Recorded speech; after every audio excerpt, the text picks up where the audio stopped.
महासरस्वती का तत्व जब आपने अपना लिया तो आप इस मामले में कार्य करें। इसके लिए जरूरी नहीं कि कोई आप चारसुबीसी करिए, ढोंग करिए, कुछ करिए, अपने आप सब चीजें ठीक हो जाएगी, क्योंकि ऐसे भी आप सहयोगी हैं।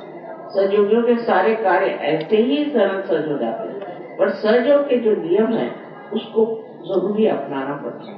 और उसमें से ये कि अपनी शुद्धता या अपनी जो एक दृष्टि है, इंडिविजुअलिज्म है, उसको छोड़ करके और फैलना और सब लोग उसका प्रसार करें।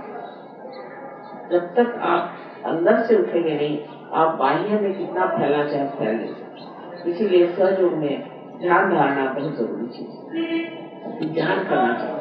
सवेरे 5 मिनट आप उठिए, ऐसा मैं नहीं कहता, पर सवेरे 5 मिनट आप ध्यान करिए, शाम को आप 10 मिनट ध्यान करिए। उसमें ये नहीं कि एक दिन आप चूक गए तो कोई बड़ी गलती हो गई, पर इससे सफाई होती रहेगी और आप पर आशीर्वाद। उसमें से मैं ये कहती हूँ कि आपका पूरी समय रक्षण होता है, पूरी समय आपका रक्षण होता है, आपको पूरी समय मार्गदर्शन होता है और आपका पूरी समय मनोरंजन होता है। कोई ऐसी चीज नहीं जिसमें मनोरंजन नहीं। मैं कल देख रही थी, सब सहयोगी बैठे थे, आपस में उनकी ठिठुरियां चल रही थी, आपस में इसको कहते हैं लेग पुलिंग चल रही थी, आपस में हंस रहे थे, खेल रहे थे। बड़ी तबियत मेरी खुश हो रही थी देख करके। कुछ उसमें किसी को दुख देने की बात नहीं थी और बस सब विनोद हास्य में, सब आनंद में, पूरी तरह से मनोरंजन। तो जिसमें मनोरंजन हो और इसमें आपकी प्रगति हो, आध्यात्मिक प्रगति हो, और जिससे सारे समाज का, देश का और विश्व का कल्याण हो, ऐसा ये महान कार्य सहयोग का है। तो इसमें आपको कार्यरत होना चाहिए। ऐसे तो पहले तो सहयोग 55 कंट्रीज से चला, और अभी भी जो तत्व है वो महासरस्वती के तत्व पे नहीं है। सब लोग जो है, अधिकतर लोग अब भी सोचते हैं कि माँ को प्यार करो, माँ की सेवा करो, हो गया, माँ के पूजा में लगे रहो। ये तो ठीक है, उससे थोड़ा बहुत लाभ होता ही है, उसमें शंका नहीं, लेकिन उससे असली लाभ नहीं होने वाला। उसमें आपके अंदर आपने कितनी कार्य की ये डाली है वो देखना चाहिए। अब गहराई बहुत है, समझ लीजिए आप बड़े गहरे भी हो गए, माँ को प्यार करो, मान गया, चलो ये भी मान जाओ कि चलो हो गई गहराई, और वो गहराई का फायदा क्या, जिसमें ऐसे ऐसे गहरे घड़े का क्या फायदा जिसमें कोई पानी नहीं बना, वो ऐसी बेकारी है। चाहे गहराई हो चाहे नहीं हो, उसका फायदा क्या, कोई फायदा नहीं। तो जिस चीज के लिए आपने गहराई बनाई है, उस गहराई का फायदा अगर उठाना है तो उसमें कार्य रखें, नहीं तो अपने गहराई के ये जो सर्टिफिकेट्स हैं, इससे क्या फायदा होगा। इसे यह तो हो सकता है ठीक है, आध्यात्म में लोग आपको बड़ा साधु बाबा मानेंगे, भाई आप बहुत बड़े आदमी हैं, आपसे बहुत चैतन्य की लहरियां बहती हैं, जैसे हम बैठे हैं, लेकिन हम तो कुछ करते नहीं, निष्क्रिय हैं, बेकार है। आपको तो कुछ करना चाहिए। अगर हम निष्क्रिय हैं तो क्या फायदा ऐसे जीवन का जो सिर्फ निष्क्रिय बना रहे। तो इसलिए कोई न कोई कार्य में लगना चाहिए। अब सोचना चाहिए आज्ञा चक्र पे कि अच्छा माँ ने कहा था तो कौन सी चीज हमें करनी चाहिए। अगर आप निर्विचार में जाएं तो आपको अंदर से ही प्रेरणा आए कि भाई ये तुम कर सकते, ये हो सकता है, इसको करो। इसी तरह से सहयोग फैलने वाला है।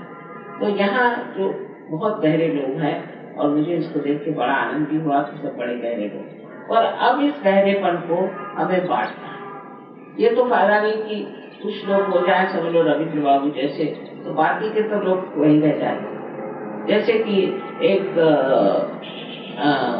तालाब में कुछ कमल के फूल आ गए और उसमें कुछ कीड़े भी हो, कहते कि देखो हमारे तालाब में इतने फूल आए, तो आप तो कीड़े ही बने हुए, फायदा। तो अगर आप लोग हो भी गए, इतने फूल आ भी गए, कमल हो भी गए, तो भी दूसरों को उसका क्या फायदा हो। इसीलिए महासरस्वती का तत्व जो हमारे आज तक हम लोगों ने इतना ध्यान नहीं दिया था, इसीलिए मैंने अब शुरू किया है कि महासरस्वती का भी पूजन होना चाहिए। महासरस्वती तत्व में अपने देश में वेदों की रचना हो, उसमें भी कहा गया कि अगर आपको विद नहीं हुआ तो वेद देते। वेदों की रचना हुई कि उन्होंने कहा कि जो ये पंच महाभूत हैं, इस पर पहले कार्य करना चाहिए, देखना चाहिए, उनको जागरूक करना चाहिए, उनकी जागृति करने के बाद फिर हम उसको इस्तेमाल कर सकते हैं। उसी वजह से साइंस वगैरह अपने देश में आए थे। अपने देश में बहुत पहले साइंटिफिक रिसर्च हुआ था और सब जो आज हम साइंस होते से कहीं अधिक अपने देश में साइंस था, क्योंकि वेदों की वजह से इन्होंने ये इतना भी पंच महाभूत है उसमें प्रभुत्व पा लिया। और आप भी पा सकते हैं, सहयोग से आप उस पर भी प्रभुत्व पा सकते हैं, पर आप हाथ तो हिलाएं, आप उधर ध्यान तो दें। नहीं तो ये कि माँ आप देखिए हमारी माँ बीमार है, अरे भाई तो तुम सहयोगी हो, तुम उसको ठीक कर सकते, तुम हाथ तो लगाओ, पहले देखो तो सही तुम ठीक कर सकते हो कि नहीं। अगर तुम नहीं ठीक कर सकते तो मेरे पास ले आओ। वैसे बात है, सब चीज माँ करे। कोई अगर बीमार हो गया तो माँ करेगी, कुछ तकलीफ होगी तो माँ को फोन करो।